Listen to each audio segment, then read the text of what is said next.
I used to believe I was the problem. Too emotional, too much. But now I see it wasn't me. It was the family system that needed a scapegoat. Letting go of that shame was painful, but freeing. Recognizing the truth was the first step to healing and peace.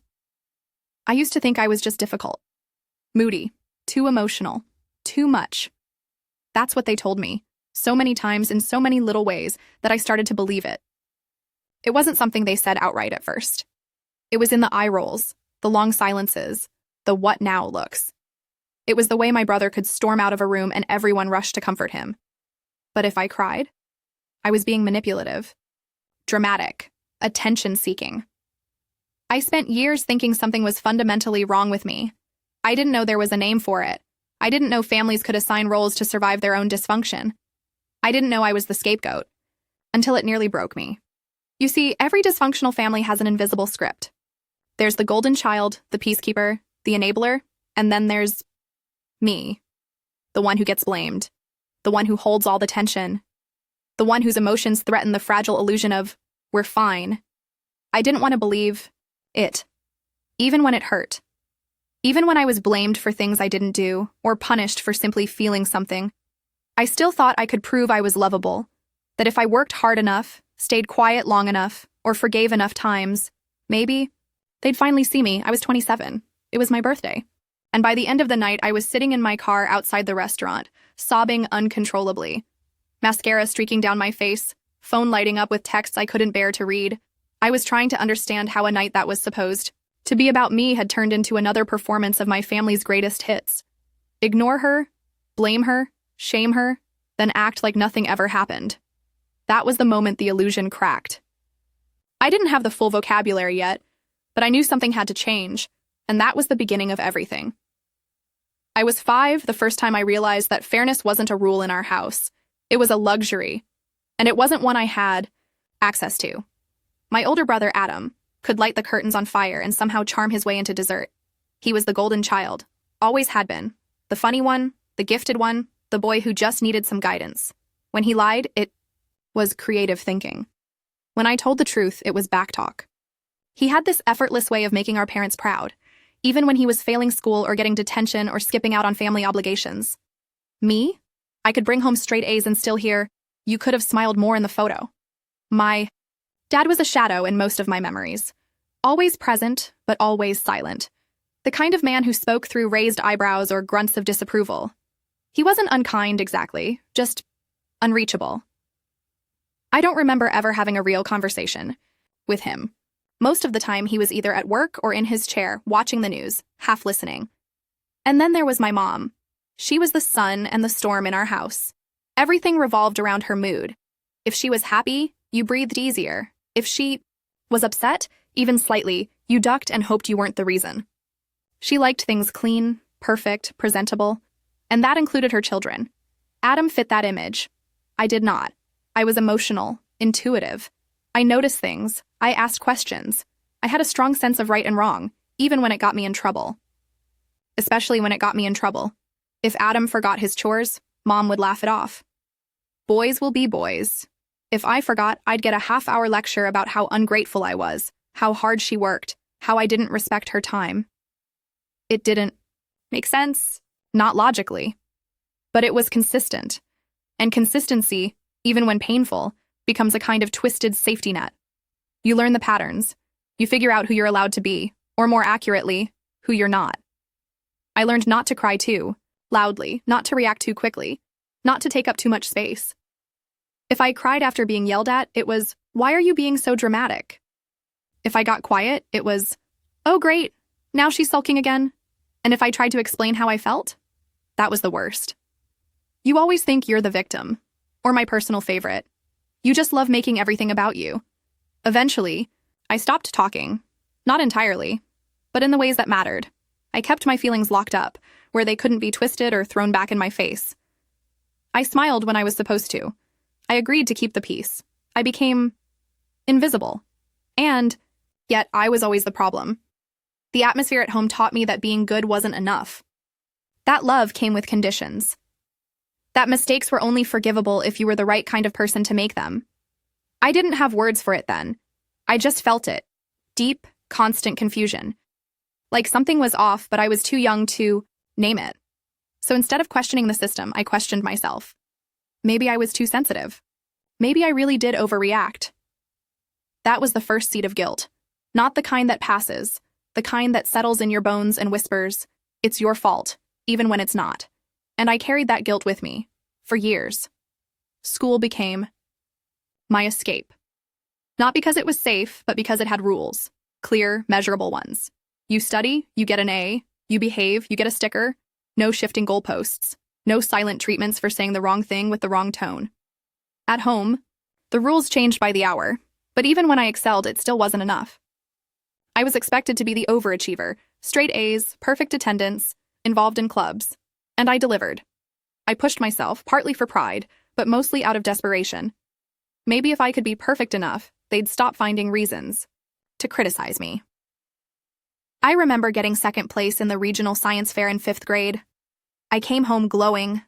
My teacher had called me brilliant. I had a ribbon, a certificate, even a little trophy. My mom's response? "Why didn't you get first?" "No, congratulations. No, I'm proud of you." Just a reminder that I was still not quite what she wanted.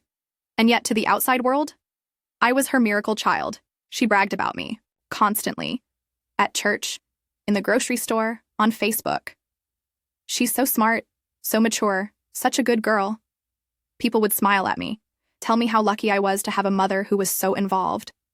They had no idea. Behind closed doors, the compliments turned into criticisms. My tone was too sharp, my voice too loud, my body language rude. There was always something I had done wrong, even if she couldn't quite name it. Meanwhile, my brother Adam was coasting through school, barely passing, skipping assignments, getting detentions. But he was charming, so everything he did was spun as potential.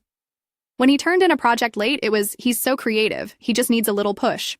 When I got a 93 instead of a 98, it was, "You're slipping." That's when I started to realize, in our family there were different rules for different people. Adam was allowed to be average. I had to be exceptional just to earn silence. And when things got tense at home, and they often did, it always came back to me. If Mom and Adam argued, somehow I'd get pulled into it.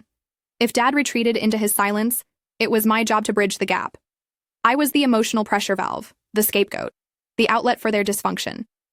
If someone was in a bad mood, it must have been something she said. If Mom snapped out of nowhere, well, you do have a way of pushing buttons. If I tried to express anything other than gratitude, I was labeled a problem, and so I learned to walk on eggshells. Not metaphorically, literally. Every step, every word, every facial expression had to be calculated. I'd rehearse conversations. In my head before entering a room, I'd monitor the temperature of the household like a weather report. Is it safe to laugh today? Is it safe to exist today? I wasn't living. I was performing, constantly scanning for danger, anticipating the next emotional ambush. No one ever asked me why I was upset, just how fast I could get over it, because my feelings were an inconvenience, a disruption, a threat to the fragile fantasy that we were a normal family. But I didn't have the words yet to name what was happening. I just kept trying harder, being better, shrinking smaller, and the more invisible I became, the more blame I absorbed. By the time I hit my teens, something inside me started to fray. I couldn't keep up the performance anymore, not flawlessly, not silently. I was tired. Tired of pretending. Things were okay when they weren't. Tired of being blamed. Tired of smiling through it. But in my family, any sign of rebellion, any deviation from the good girl role, was treated like betrayal. I started having panic attacks around 14. I didn't know what they were at the time. I'd just suddenly feel like I couldn't breathe, like the world was closing in around me. I'd lock myself in my room, crying into a pillow so no one could hear. If I slipped up, if someone did hear, it was always the same response. "Here we go again. She's just doing it for attention. She's so manipulative." Manipulative. That word haunted me. They used it every time I tried to express anything real. If I was hurting, it was a tactic. If I cried, it was a performance. If I asked for space, I was being selfish. There was no version of me they would accept that wasn't silent, smiling, and useful. My mom began monitoring everything, my friends, my texts, even my school emails. Anyone I got close to was suddenly a bad influence. If I laughed too much on the phone, she'd say, "You're acting fake." If I went quiet, she'd accuse me of hiding something. No matter what I did, it was the wrong thing. Anything outside the family system was a threat. She needed me emotionally fused with her, like I wasn't allowed to have thoughts or boundaries of my own. I became a prisoner to her mood swings. If she was happy, I could breathe. If she was upset, it didn't matter what caused it. It was my fault. And then came family therapy, or, as I like to call it now, the trap. She suggested it after one of our many screaming matches ended with me locked in the bathroom, shaking. For a moment, I thought maybe she did want things to get better. Maybe she saw how much I was struggling. The first session, I tried to be honest. I said I felt unseen. I said I was always blamed. I said I didn't feel safe expressing myself, at home. And then she cried. She wept, dramatically, hands over her face, voice trembling. I've given up everything for her. I've tried so hard, and this is how she talks about me? The therapist turned to me with a soft but pointed tone. You do realize how hurtful that must have been for your mother to hear? That was the moment I realized I wasn't going to be rescued. Not here. Not by them. Instead of being validated, I was recast. Suddenly, I was ungrateful, unstable, emotionally abusive. It shattered something in me. I remember sitting in the back seat of the car after that session, staring out the window in complete silence. My mom kept sniffling, making sure I heard. I didn't say a word. I didn't have any left. That was the year I started journaling. Not in a cute, glittery notebook like other girls my age, but in old, half-used school composition books. I'd scribble frantically late at night, trying to make sense of what was happening, trying to preserve some version of the truth before it got rewritten again. Because that's what it felt like. Like I was living in a version of reality that didn't belong to me. Every time I remembered something painful, it got erased or reframed. You're imagining things. It didn't happen like that. You always make yourself the victim. I started searching things online in secret. Late-night Google searches like, what is emotional abuse? Or, is it normal to feel scared of your mom? I found words like toxic families, narcissistic parenting, and gaslighting, but I didn't fully understand them. Not yet. Still, they gave me hope. Hope that maybe, just maybe, I wasn't crazy. But I couldn't say any of that out loud, because every time I tried to tell the truth, I got punished for it. So instead, I stayed quiet, and the silence became my survival. Leaving for college felt like the first breath I'd taken in years. There was space. Physical space. Emotional space.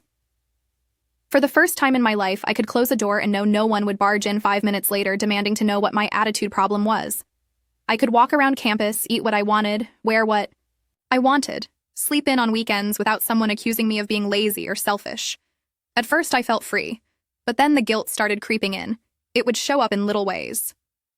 A missed call from my mom, followed by a passive-aggressive text. I guess you're too busy for your family now.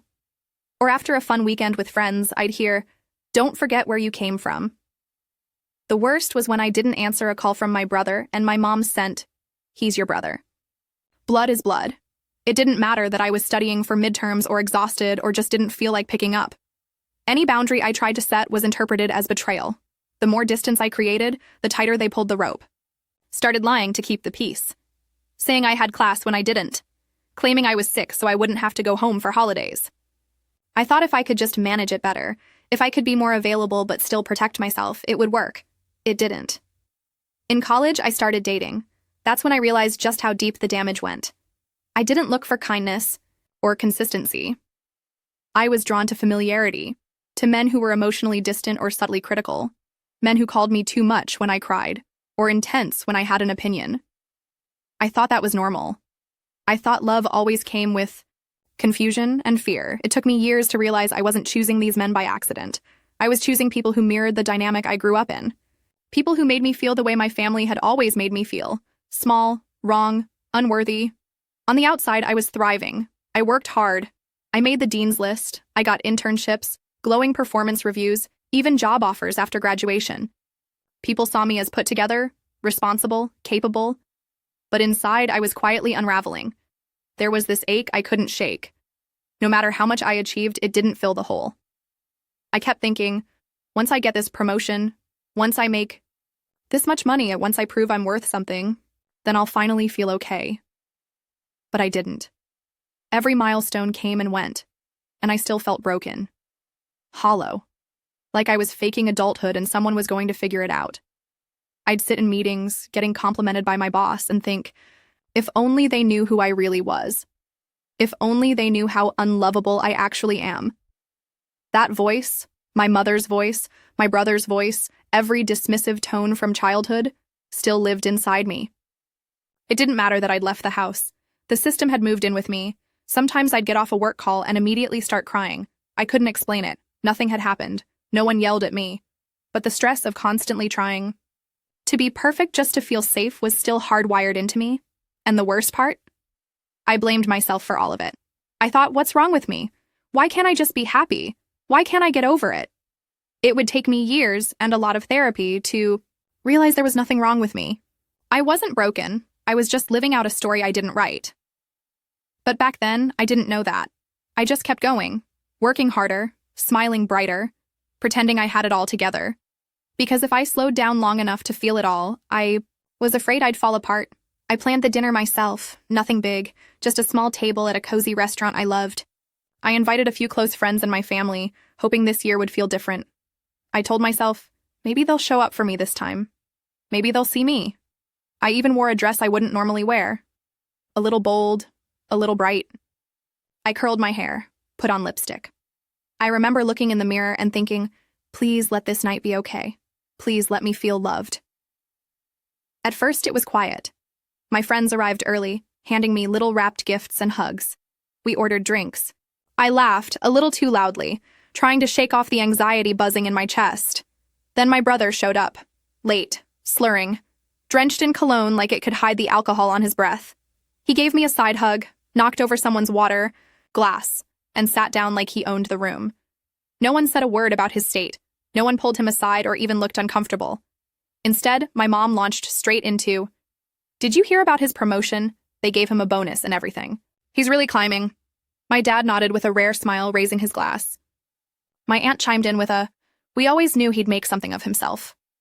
I just sat there, my smile frozen, my hands in my lap. No one mentioned me. Not my new role at work, not my birthday, not the dinner I'd organized.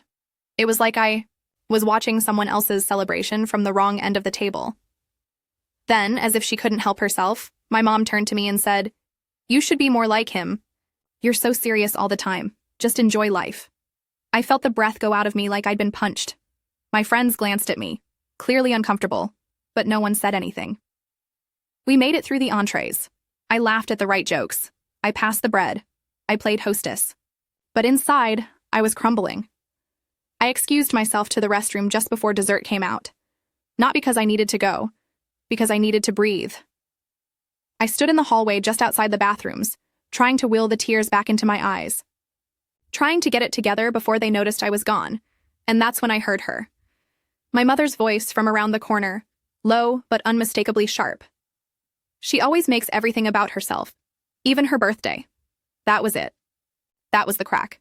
The final splintering break in the dam I'd been holding up for almost 3 decades. I didn't go back to the table. I didn't say goodbye. I walked straight out the front door, heels clicking like gunshots on the pavement, and collapsed into the driver's seat of my car. The sobs came so fast I couldn't stop them. I clutched the steering wheel and screamed into the silence, mascara streaking down my cheeks. The restaurant lights blurred in the rearview mirror as I curled forward and said something I had never allowed myself to say before. It's not me, it's them. I repeated it like a mantra. It's not me, it's them. It's not me, it's not me. And for the first time in my life, I started to believe it. After my 27th birthday, I went quiet. Not in the way I used to, shutting down to survive. This time, it was intentional. I blocked my family's numbers, turned off notifications, didn't give explanations. I just stopped responding. I knew if I tried to explain why, I'd be guilted back in, shamed, gaslit. So instead, I disappeared. For the first time in my life, the silence was mine. At first, it felt like withdrawal, like I was breaking a deep, toxic addiction. The urge to call my mom and explain myself was strong. So was the shame. That gnawing fear that maybe I really was the problem. Maybe they were right about me. But instead of reaching out, I found a new therapist this time, one trained in trauma and family systems.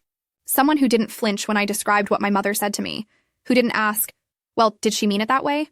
Or have you tried seeing it from her perspective? No. This therapist listened, nodded slowly, and said words that cracked something open inside me. That sounds like emotional abuse. I don't remember the next few minutes of that session. I think my brain went fuzzy from the shock of hearing someone name it. Name her. Name the pattern. We began to unravel it piece by piece. She introduced me to the concept of family roles, the scapegoat, the golden child, the enabler. I sat with those words for days, like puzzle pieces I never knew existed suddenly falling into place. My brother, golden child. My mom, narcissistic tendencies masked by performative martyrdom.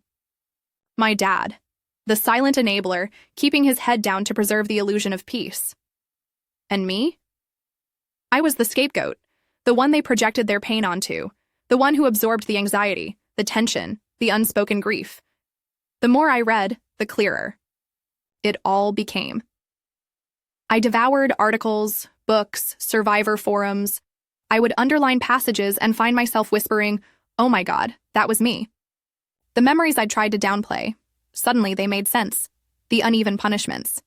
The times Adam got a high five for a C and I got the silent treatment for an A. The cold silences that lasted days if I asked the wrong question. The way my mom's "I love you" always came with a condition. "I just want what's best for you. Why are you making this so hard?" And the guilt, always the guilt, disguised as love. I started writing again, but not to question myself. This time, I wrote to witness myself, to reclaim the truth. I wrote down every time I had been blamed for someone else's mood. Every time I had been told I was too much or not enough. Every time I was made to feel like the problem just for having feelings. It was like learning a new language. One that gave me the vocabulary to finally articulate what had been wrong all along. I wasn't broken. I wasn't unstable. I wasn't too sensitive. I was the truth teller in a system built on denial. That's why they turned on me. That's why they minimized me. That's why they needed me to be the problem. Because if I wasn't, then they'd have to look at themselves. And they weren't ready for that. For the first time in my life, I began to understand that my worth was never tied to their approval. That my emotional responses weren't signs of weakness, but signals of survival. That the very things they tried to crush, my empathy, my voice, my instincts, were the strongest parts of me. The fog was lifting. I still had a long way to go. I was still grieving the family I wanted and never had. Still learning to set boundaries without guilt. Still untangling the reflex to apologize for existing. But I was no longer living in the dark. I wasn't waiting for them to see me anymore. Was starting to see myself. After the awakening came the hardest part. Setting boundaries. For years, I had lived on their terms. Silent when I needed to speak, compliant when I wanted to resist, invisible when I craved to be seen. But now, with new understanding, I knew I couldn't keep playing their game. Not anymore. The first time I tried to say no to a call that wasn't about me, my mother exploded. "You're ruining the family," she said. Her voice was sharp, desperate. "After everything we've done for you." Her words felt like a slap, but I stood my ground. My brother joined in with a sneer. "Oh, she's needing therapy now. Must be nice to have problems." His tone was mocking, dismissive, the same tone I'd heard since childhood. For a moment, the old guilt threatened to swallow me whole. But then I remembered what I'd learned. This wasn't about me. It was about their fear of losing control. So, I made a choice. I chose low contact, not out of anger, but self-preservation. I began setting clear rules. I wouldn't answer calls at all hours. I would limit conversations to 30 minutes. I refused to engage when the blame game started. When they tried to pull me into arguments, I hung up. When they twisted my words, I didn't respond. At first, the silence was deafening, but it was also peaceful. No more walking on eggshells, no more emotional landmines, no more pretending that their version of family included me. Accepted that in their story I had become the villain, the troublemaker, the ungrateful daughter who abandoned them. But here's the truth. If protecting myself makes me the bad guy, then so be it. I realized that family doesn't have to mean endless suffering. That loving myself sometimes means saying goodbye, or at least stepping back from the ones who hurt me the most. I'm still learning how to navigate this space, balancing love and self-care, presence and distance, but I'm no longer afraid, because this time, I'm not just surviving their story, I'm writing my own. It's been a few years since I finally named what I was: the scapegoat. That label, it wasn't easy to accept, but it was freeing. Because once I saw it, I could stop blaming myself for everything that went wrong. Since then, I've been building something I never had: a healthy support system. Therapy became my anchor. Not the kind that tells you to just forgive and forget, but trauma-informed, patient, and kind. A therapist who helped me listen to my inner child, the scared little girl who was punished for simply existing. Journaling became my sanctuary, a place to speak truth when no one else would listen. I'm still healing. Some days are harder than others, but I no longer carry the weight of their blame on my shoulders. I've learned to say, that's their story, not mine. The most surprising part, I'm not alone. Through Reddit threads, online support groups, and books, I've found countless others who share my story. People who also grew up as the problem child, the one everyone blamed, the one who bore the family's invisible scars. There are so many of us, I whispered to myself the first time I saw it written out loud. We all thought it was just us. Knowing I'm not alone made the pain less sharp and the hope more real.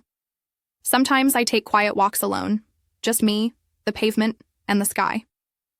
One recent birthday, I celebrated myself in a little cafe, sipping coffee and writing in my journal. No drama, no sideways looks, no silent judgments. For the first time in my life, I felt truly seen, not by my family, not by my friends, but by myself. And that made all the difference. They needed someone to carry the shame of the whole family. And for a while, I did. But I dropped it. I walked away. And the strange thing is, when I stopped trying to make them see me, they finally did. Not with love, but with fear. Because the scapegoat left the pasture, and the cycle broke. If you've ever felt like you were always the problem, the one who was too much, too emotional, or never enough, I want you to consider this. Maybe it wasn't you. Maybe it was the system you were trapped in. Healing starts with understanding and compassion for yourself. Therapy can be a powerful tool. Journaling helps untangle the knot of emotions. There are incredible trauma-informed resources out there. Books like Adult Children of Emotionally Immature Parents by Lindsay Gibson or The Body Keeps the Score by Bessel van der Kolk that can guide you on your journey. You don't have to carry the shame alone. Recognizing that you were made the scapegoat isn't the end. It's the beginning of your freedom. Your voice matters. Your feelings matter. And you deserve to break the cycle and find peace.